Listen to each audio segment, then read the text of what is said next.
இது கூலா கொஞ்சம் சினிமா. நம்ம இந்திய சினிமாவுக்கு கிட்டத்தட்ட 100 ஆண்டு கால வெற்றிகரமான வரலாறு இருக்கு. அதுல நம்ம தமிழ் சினிமாவோட கான்ட்ரிபியூஷன் எந்த அளவுக்கு அப்படின்னு பார்த்தீங்கன்னா ஒரு லிஸ்டே இருக்கு. ஒவ்வொரு காலகட்டத்திலையும் நம்ம தமிழ் சினிமாவோட பேர் நிலைச்சு நிற்கிற மாதிரி நிறைய படங்களை நம்ம கொடுத்துட்டு தான் வரோம். அந்த வகையில் இப்போ ரீசெண்டாக நம்ம தமிழ் சினிமாவுக்கு பெருமை சேர்க்கிற ஒரு படம் ரிலீஸ் ஆயிருக்கு அப்படின்னே சொல்லலாம். போகுதோ வானம்,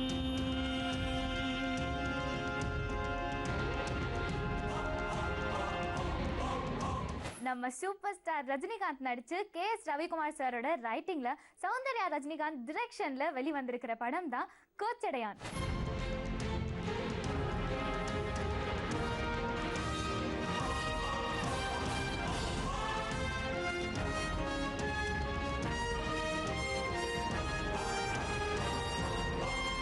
கிட்டத்தட்ட 25 இயர்ஸா நம்ம எல்லார் மனசுலையும் மிகப்பெரிய இடம் பிடிச்சிருக்கிற சூப்பர் ஸ்டாரோட எந்திரன் திரைப்படத்துக்கு அப்புறமா நம்ம ரசிகர்களோட எக்ஸ்பெக்டேஷன்ஸ் இன்னமும் பெருசாயிடுச்சு.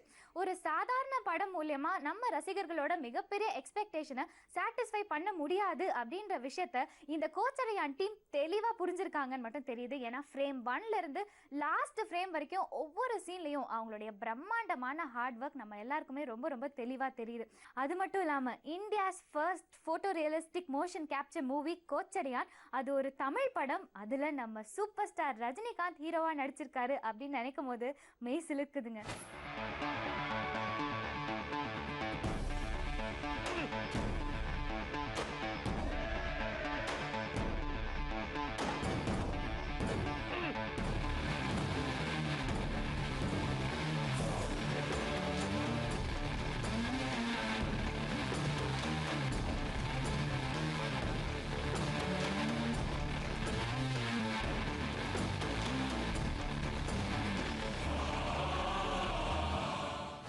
பட்டினம் கலிங்கபுரி, இந்த 2 நாடுகளுக்கு இடையில இருக்கிற பகை தான் கதையோட மையம்.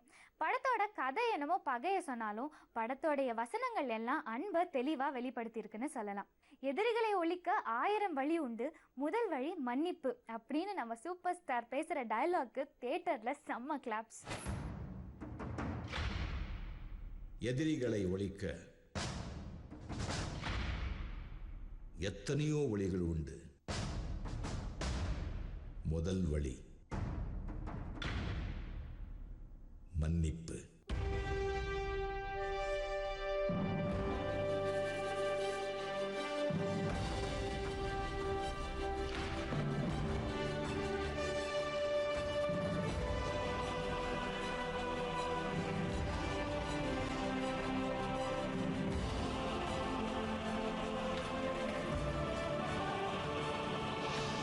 ஒரு 3D அனிமேட்டட் மூவிலிருந்து எமோஷன்ஸை மக்கள் கிட்ட கொண்டு போய் சேர்க்க முடியுமா அப்படின்ற கொஸ்டின் கண்டிப்பாக அந்த ஹோல் கோச்சடையான் டீமுக்குமே இருந்திருக்கும்.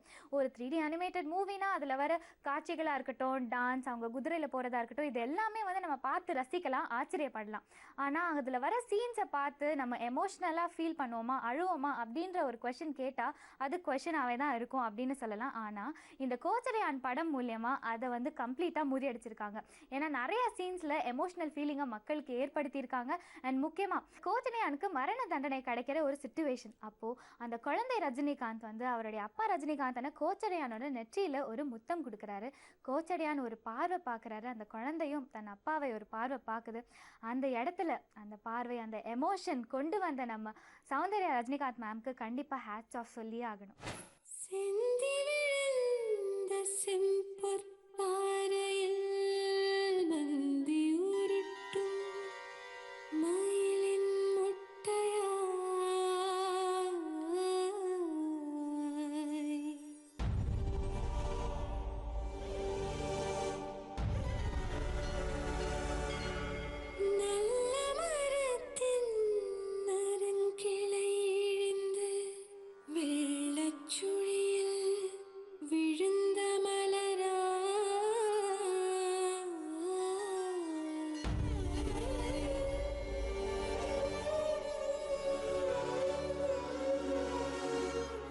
கோச்சடையான் அப்படின்ற இந்த திரைப்படம் வித்தியாசமான முயற்சி, முக்கியமான முயற்சி, இது எல்லாத்தையும் தாண்டி ஒரு முழுமையான முயற்சின்னு சொல்லலாம். அது மட்டும் இல்லாமல் இந்த படத்தோட டீம் இன்னொரு விஷயமும் இந்த படத்தில் பண்ணியிருக்காங்க.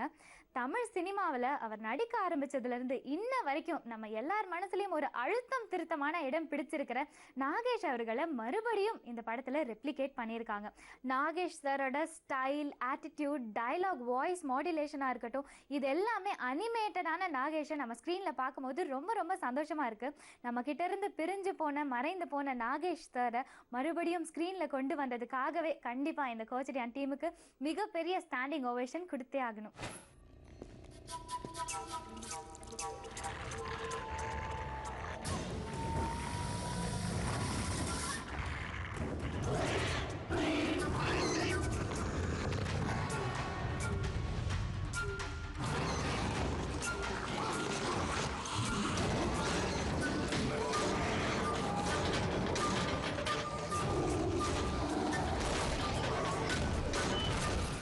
ஆஸ் அ டிரெக்டராக சௌந்தர்யா ரஜினிகாந்த்க்கு இது அவங்களுடைய ஃபர்ஸ்ட் மூவி.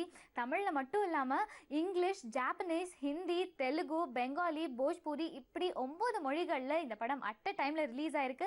அண்ட் அது மட்டும் இல்லாமல் இந்த எல்லா லாங்குவேஜஸ்லையுமே மிகப்பெரிய வரவேற்பை பெற்றிருக்கு. இது அவங்களுடைய முதல் படம் அப்படின்னு சொல்கிறத விட இது அவங்களோட கெரியர்லேயே முக்கியமான படம்னு சொல்லலாம்.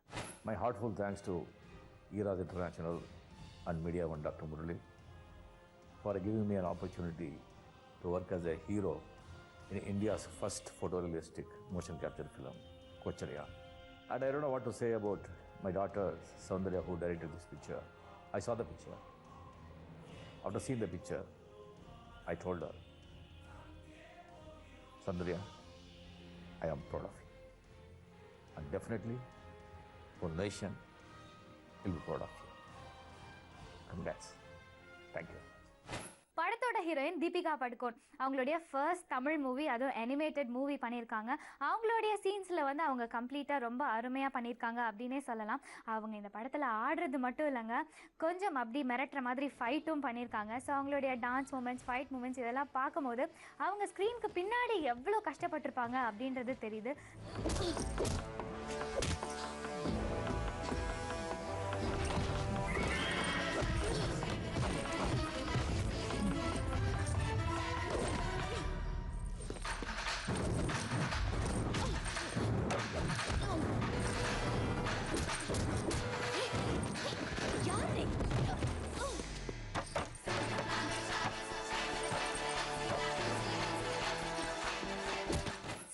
ரஜினிகாந்த், தீபிகா படுகோன் இவங்களை தாண்டி இந்த படத்தில் சில பேரோட கேரக்டர்ஸும் ரொம்ப அழகாக கம்ப்ளீட் பண்ணியிருக்கு இந்த மூவியை அப்படின்னு சொல்லலாம். சரத்குமார் சாரோட நடிப்பாக இருக்கட்டும், நாசர் சார், சோபனா, ஆதி, இந்த மாதிரி நிறைய கேரக்டர்ஸ் அவங்கவுங்க பாட்டு கம்ப்ளீட்டாக பண்ணியிருக்காங்க. ஸோ அந்த வகையில் கோச்சடையான் படமும் முழுமை அடைஞ்சிருக்குன்னு சொல்லலாம்.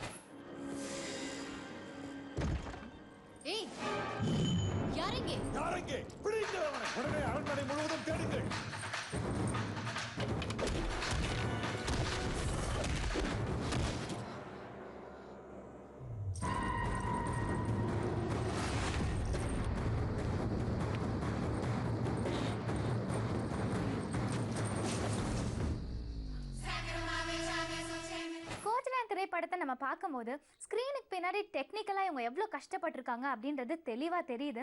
சில ஷார்ட்ஸ்லாம் பார்க்கும்போது இந்த சீன் எப்படி வந்திருக்கும், இந்த ஷார்ட் எப்படி எடுத்திருப்பாங்க அப்படின்ற கொஷின்ஸ்லாம் நமக்கு இருக்குது. ஸோ ஸ்க்ரீனுக்கு பின்னாடி நடந்த விஷயங்கள், அவங்க சில ஷார்ட்ஸ்லாம் எப்படி எடுத்தாங்க, எவ்வளோ கஷ்டப்படுறாங்க அப்படின்ற விஷயத்தெல்லாம் பாருங்கள்.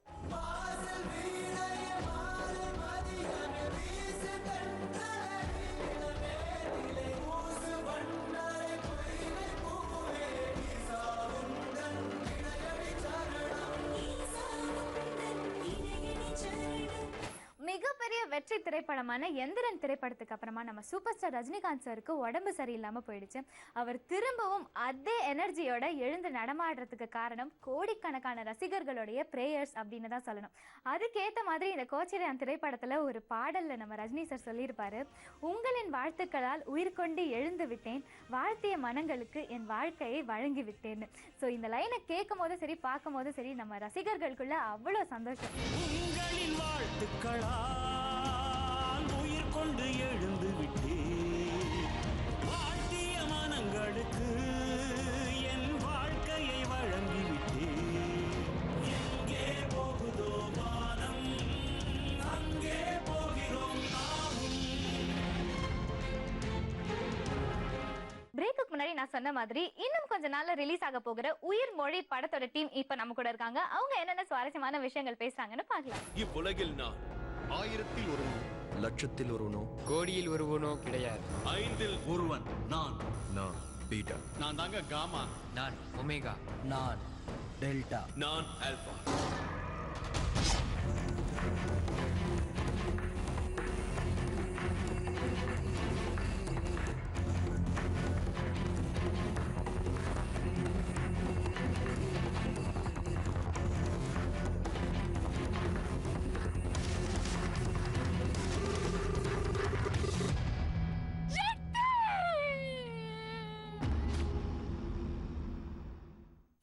Welcome to studio 6. Hi. Hi. Okay, so இந்த படத்தோட ஹீரோ சசி, நீங்க அப்புறம் இந்த படத்துல வந்து 5 ஹீரோஸ் இருக்காங்கல்ல? ஆமா. ஸோ அதுல இன்னொரு ஹீரோ ராஜீவ். ஓகே, நம்மளுடைய புதுமுகம் கீர்த்தி நம்ம ஸ்டுடியோ 6க்கு வந்திருக்காங்க. டைரக்டர் ராஜா சார் வந்திருக்காரு அண்ட் ஷாம்ஸ் வந்திருக்காங்க. டைரக்டர் சார், உங்ககிட்ட இருந்து நான் ஆரம்பிக்கிறேன். உங்களுடைய படத்தோட டீசர் பார்க்கும்போது வந்து பாத்தீங்கன்னா ட்ரெய்லர் டீசர்ஸ்லாம் பார்க்கும்போது முதல்ல வந்து ஓகே இது ஒரு லவ் ஸ்டோரியா இருக்கும், நல்லா ஜாலியா ஆரம்பிக்குது, 4-5 ஹீரோஸ் இருக்காங்க, ஹீரோயின் இருக்காங்க அப்படின்னு பார்த்தா டக்குன்னு டிஎன்ஏ, ஒமேகா, டெல்டா அப்படின்னு போயிட்டு சரி அப்ப இது ஒரு சயின்டிபிக் மூவியா இருக்கும் அப்படின்னு பார்த்தா டக்குன்னு அப்படி மேக்கப்லாம் மாறி ஹாரர் மூவி மாதிரி இருக்கு. என்னடா இது ஒண்ணுமே புரிய மாட்டேங்குது, இது என்ன மாதிரியான படமா இருக்கும் சார்? இது வந்து அழகான ஒரு லவ் த்ரில்லர். இது 5 கேரக்டரை பற்றி பேசுது, சயின்ஸ் மூவி கிடையாது. 5 குணாதிசயங்களை பற்றி பேசுகிறோம். அந்த 5 குணாதிசயங்கள் வந்து இந்த உலகத்தில் எல்லாமே மனிதன் இருக்கான். 5 குணாதிசயத்தில் இருக்கான். இப்போ ஆல்ஃபா, பீட்டா, காமா, டெல்டா, ஒமேகாவில் தான் நம்ம எல்லாருமே அடக்கும். ஸோ ட்ரெய்லரில் சொல்லியிருக்க மாதிரி லட்சத்தில் ஒருத்தனோ கோடியில் ஒருத்தனோ கிடையாது, இந்த 5த்துல தான் ஒருத்தர்.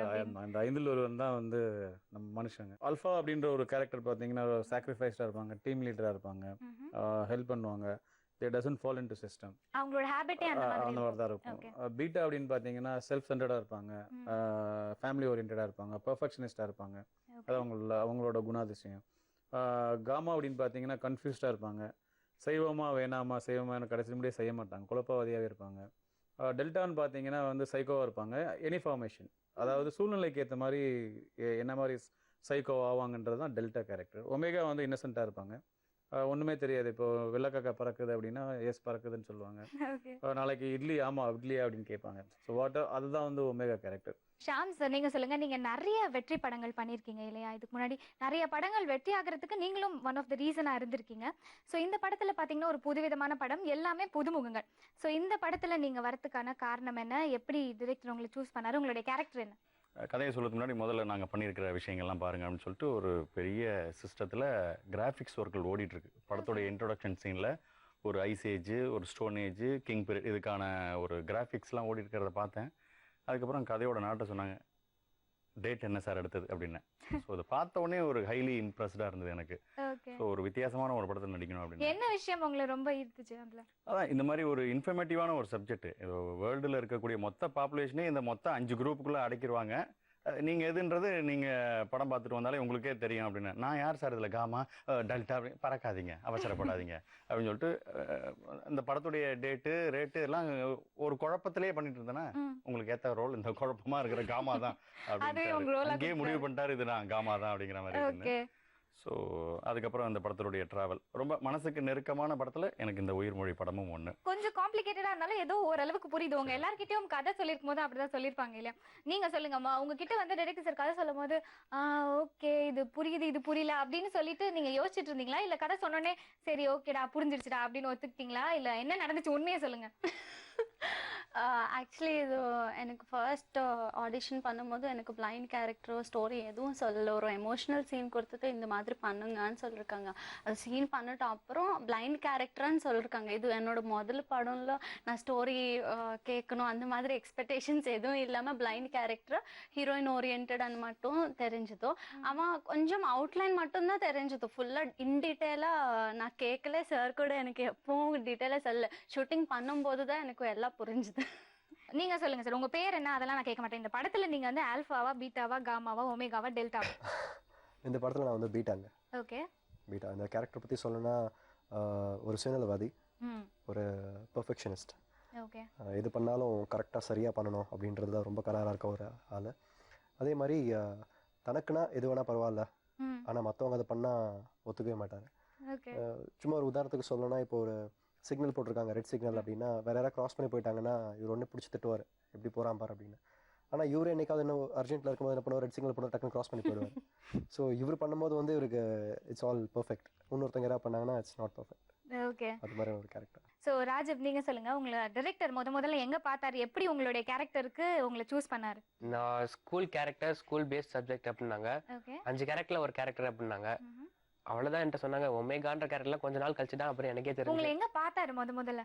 ஆடிஷன் போயிருக்கும் போது தான் பார்த்தோம் ஃபர்ஸ்ட் டைம். ஓகே, கீர்த்தி நீங்கள் உங்களுடைய முதல் படம் நீங்கள் சொன்ன மாதிரி பிளைண்ட், கண்ணு தெரியாத மாதிரி பண்ணியிருக்கேன் அப்படின்னு சொன்னீங்க. டிரெக்டர் சார் உங்களுக்கு நிறைய ஹோம் ஒர்க்ஸ் கொடுத்துருக்கதா சொன்னீங்க இல்லையா? என்ன மாதிரியான சவால் இருந்துச்சு இந்த கேரக்டரில்? என்னோட நடிக்கிறது தான் கொஞ்சம் பெரிய சவால். ஆமா நிஜமாவா? பெரிய சவால் மீன்ஸ் நான் ஒரு சீன்ல ஆர்டிஃபிஷியலா தெரிஞ்சிட்டேன். சார் கூட ஆக்ட் பண்ணும்போது நான் சிரிச்சிட்டேன். ஆக்சுவலி இந்த கேரக்டருக்கு நான் பிளைண்ட் சொல்லும் போது நான் நினைச்சிட்டா ஸ்பெக்ஸ் போடு, ஸ்டிக் போட்டுட்டு அந்த மாதிரி பண்ணலாம், அப்படிதான் இருக்கும்ல பிளைண்ட். எனக்கும் நான் பார்த்த படம்ல அப்படிதான் ராஜபார்வை கமலஹாசன் சார் மாதிரி. நான் சாருக்கு கேட்டாச்சுன்னா சார் சொல்ல அது எதுவும் இருக்காதுமா, ஒன்லி பர்ஃபார்மன்ஸ் வேணும் எனக்கு, நீ பாடி லாங்குவேஜ் கண்ணு அது.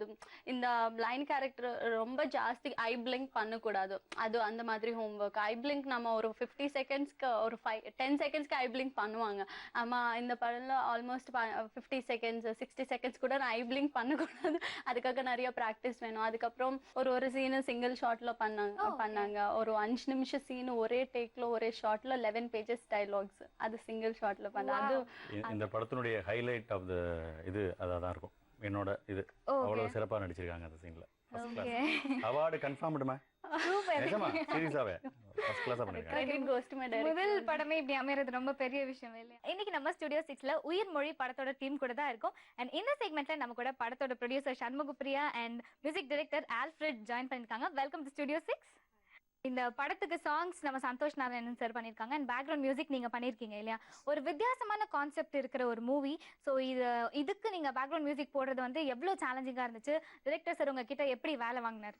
டைரக்டர் சார் பயங்கரமாக வேலை வாங்கினார். நாங்கள் வந்து 15 நாளில் பண்ணுற ரீரெக்கார்டிங்க கிட்டத்தட்ட 3 மாதம் 4 மாதம் பண்ணியிருப்போம். ஓகே, அவ்வளோ எதிர்பார்த்துருக்கேன். அவ்வளோ எதிர்பார்த்து. அவர் he is also a musician. அவர் ஒவ்வொரு ஷாட்டுக்கும் அவர் என்ன வேணும்னு சொல்லுவார். இது இன்னொரு திங் பார்த்தீங்கன்னா நோ கட் அண்ட் பேஸ்ட் எதுவுமே இருக்காது. அந்த ஷாட்டில் அந்த இதுக்கு என்ன ஃபீலிங் தேவையோ அதை எதிர்பார்ப்பாரு. ரொம்ப ஃப்ரெண்ட்லியாகவும் சொல்லுவார். ஏன்னா ரொம்ப 18 years of your friends. சில மியூசிக்ஸ்லாம் 7/3ல வச்சுப்பாங்க, சில இது 8/3ல வச்சு, சில இதை வீட்லேயே வச்சுங்க நல்லா போடுங்க அப்படின்னு ரேஞ்சில். என்னோட குரு என்னோட கல்லூரி காலங்களில் வந்து எனக்கு மியூசிக் சொல்லிக் கொடுத்த master is from London Trinity. So doctorate PhD பண்ணியிருக்காங்க மியூசிக்கில். ஸோ நொட்டேஷன்ஸ்லாம் நல்லா ரொம்ப பியூட்டிஃபுல்லாக பண்ணுவாங்க. நான் அட்மையர் ஆகி மியூசிக்கில் அட்மையர் ஆன ஒரு மிகப்பெரிய இசையமைப்பாளர் வரமாட்டேன்ட்டார். நான் வந்து கடவுள் தவிர வேறு யாருக்கும் சேவை செய்ய மாட்டேன் அப்படின்னு சொன்னார். ரொம்ப ஃபோர்ஸ் பண்ணி கூப்பிட்டு வந்தேன். ஒரு படத்தை ப்ரொடியூஸ் பண்ணணும் அப்படின்னா அது கண்டிப்பாக சாதாரணமான விஷயம் கிடையாது. நிறைய எம்ப்ளிஷ்மெண்ட்ஸ் பண்ண வேண்டியது இருக்கும் இல்லையா? இந்த படத்தை நீங்கள் ப்ரொடியூஸ் பண்ணதுக்கான காரணம் வந்து உங்கள் ஹஸ்பண்டா, இல்லை இந்த படத்தோட கதையா, இல்லை வேற ஏதாவது விஷயமா? சாம்ஸ் நல்லா நடிப்பார். ஆக்சுவலாக இப்போ அவங்களுக்கு வந்து படம் பண்ணுறது அப்படிங்கிறது ரொம்ப பேஷனான ஒரு விஷயம். ஸோ அது கண்டிப்பாக நாங்கள் பண்ணணும் அப்படிங்கிறது தான். ரெண்டாவது பார்த்திங்கன்னா இப்போ இந்த கதை வந்து அவங்க எவ்வளோ ரிசர்ச் பண்ணாங்க, எவ்வளோ எஃபர்ட் எடுத்துட்டாங்கன்னு நான் கூட இருந்து நான் பார்த்துருக்கேன். ஸோ இது கண்டிப்பாக நாங்கள் இன்னொருத்தர்கிட்ட போய் இதை சொல்லும்போது கண்டிப்பாக அது வந்து அவங்க பண்ணுவாங்களா அப்படின்னு தெரியாது. ஏன்னா it's a very challenging subject. நீங்க இந்த படத்துக்காக உங்களுடைய டிஎன்ஏவே டெஸ்ட் பண்ணிருக்கீங்க. ரொம்ப பெரிய விஷயம். இதுக்கான காரணம் என்ன? அண்ட் அந்த டிஎன்ஏல என்ன தெரிய வந்தது? நீங்க ஆல்பாவா, பீட்டாவா, காமாவா, ஒமேகாவா? என்னோட டிஎன்ஏ டெஸ்ட் வந்து பேஸ்ட் ஆன் த ட்ரீஸ் தான். என்னோட ஜெனரேஷன், என்னோட ஃபோர்ஃபாதர்ஸ் எப்படி இருந்தாங்க அதை தான் நான் பண்ணேன். நம்ம ஃபோர்ஃபாதர்லாம் பார்க்கணும்னா காட்டுல தான் இருக்கணும்னு நினைக்கிறேன். எல்லாம் தப்பிக்கிட்டு இருக்குன்னு நினைக்கிறேன் மரத்துல. நீங்க உங்களோட டிஎன்ஏ டெஸ்ட் பண்ணி பார்த்திருக்கீங்களா என்னைக்காவது? சொன்னவங்க இந்த ரிஸ்க் வேற எடுப்பாங்களா? நீங்க சொன்ன உண்மையிலுமே காட்டுல அது மரத்துக்கு மரம் தாவிட்டு இருந்து வச்சுங்களேன், நானா போய் மாட்டுவேனா? கீர்த்தி நீங்க சொல்லுங்க. ஷாம் வந்து காமா கேரக்டர் பண்ணிருக்காரு. ஒருத்தவங்க ஆல்பா, பீட்டா, ஒருத்தவங்க ஒன்னொன்னு பண்ணிருக்காங்க. இந்த படத்தை பொறுத்த வரைக்கும் எந்த கேரக்டர் உங்க மனசு தொட்ட கேரக்டரா இருக்கு? கூச்சப்படாம சொல்லுமா, ஒன்றும் இதில் என்ன ஆப்வியஸ்லி தெரிஞ்ச விஷயம் தானே அதெல்லாம். எனக்கு என்னோட கேரக்டர் தான் ரொம்ப பிடிக்கும். எதுக்குன்னா நான் எல்லா கேரக்டர்ஸும் என்ன இருக்கு, அதுக்காக எனக்கு கேரக்டர் தான் பிடிக்கும். அதனால உங்க கேரக்டர் தான் உங்களுக்கு பிடிச்சிருக்கு. சரி, உங்க கேரக்டரை தவிர எந்த கேரக்டர் உங்களுக்கு பிடிச்சிருக்கு? எல்லா கேரக்டரும் பிடிக்கும், அதுதான் ஆன்சர். அதுல எது பிடிச்சிருக்கு? அஞ்சுல எது ஏதாவது பிடிச்சிருக்கு? ஒண்ணு தான் எனக்கு வேணும். ஆல்ஃபா. ஆல்ஃபா பிடிச்சிருக்கு. ஓகே. சும்மா சொல்லு. ஆல்ஃபாவை யார் பண்ணிருக்கா? சர்தாஜ். ஷாம் சார் பிடிக்கல? இல்ல, எல்லாரும் பிடிக்கும். எல்லாருக்குமே பிடிச்சது ஆல்ஃபா தான்மா. ஆல்ஃபா தான் பிடிக்கும். அப்படி ஒரு நோபல் கேரக்டர்ல. ஓகே, டைரக்டர் சார், இது உங்களுடைய முதல் படம். உங்களை பத்தி ஆடியன்ஸ்க்கு வந்து நீங்க யாரு என்ன எதுவுமே தெரியாது. இந்த படம் மூலியமா தான் தெரிய போகுது இல்லையா? உங்களுடைய படத்தை ஆடியன்ஸ் வந்து பார்க்கணும் அப்படின்னா நீங்க என்ன ரீசன் சொல்வீங்க? அண்ட் எந்த மாதிரியான ஆடியன்ஸ்க்கான படம் இது? இது எல்லா தரப்பான ஆடியன்ஸ்க்கான படம். எல்லாருமே வந்து பார்க்கலாம். ஏன்னா எல்லாருக்கும் வந்து ஒரு விளைதல்னு ஒன்று இருக்கும்.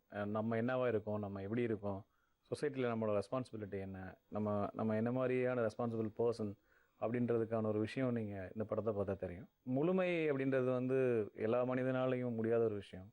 ஸோ அதுக்கு என்ன ரீசன் அப்படின்றத வந்து இந்த படத்தை பார்த்தா எல்லாருமே தெரிஞ்சுக்கலாம். ஓகே. ஸோ அதுதான் வந்து ஒரு இன்ட்ரெஸ்டிங் இதாக இருக்கும். ஓகே, உங்கள் எல்லாருக்கூடையும் பேசினது ரொம்பவே சந்தோஷம்.